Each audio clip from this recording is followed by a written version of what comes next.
जी हाँ, बिल्कुल। खुर्रम भट्ट से कौन नहीं वाकिफ़। इन्होंने पहले तो अपने फ़ोटोग्राफ़ी के शोबे में, फ़ोटो जर्नलिस्ट में बहुत बड़ा नाम इन्होंने बनाया। साल शुरू हो आखिर हो, पूरे साल के दौरान इन्होंने एफ़र्ट किए हैं।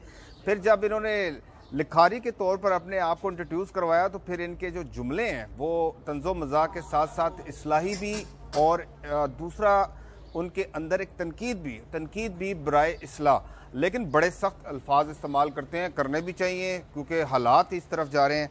अब वो शुरू करने जा रहे हैं बट गुमानियों का अपना यूट्यूब चैनल। तो हम तो खुश हैं कि बग़ैर किसी दबाव खौफ ख़तर के जो है चैनल इस्तेमाल होगा, लेकिन साथ साथ उन्हें ये भी मशवरा है कि रियासती इदारों के हवाले से बहुत एहतियात की जाए, क्योंकि यूट्यूब चैनल हो, सोशल मीडिया हो, बिल्कुल आज़ाद है, कुछ भी आप कह सकते हैं, लेकिन ये आज़ादी जो है वो रियासती इदारों के ख़िलाफ़ इस्तेमाल नहीं होनी चाहिए। और मैं उम्मीद करता हूँ खुर्रम भट्ट से कि जिस तरह वो अपने कलम के ज़रिए तमाम मसाइल के ऊपर रोशनी डालते रहे हैं और वो अपने इस यूट्यूब चैनल के ज़रिए भी मुल्की हालात के ऊपर बारीक बीनी से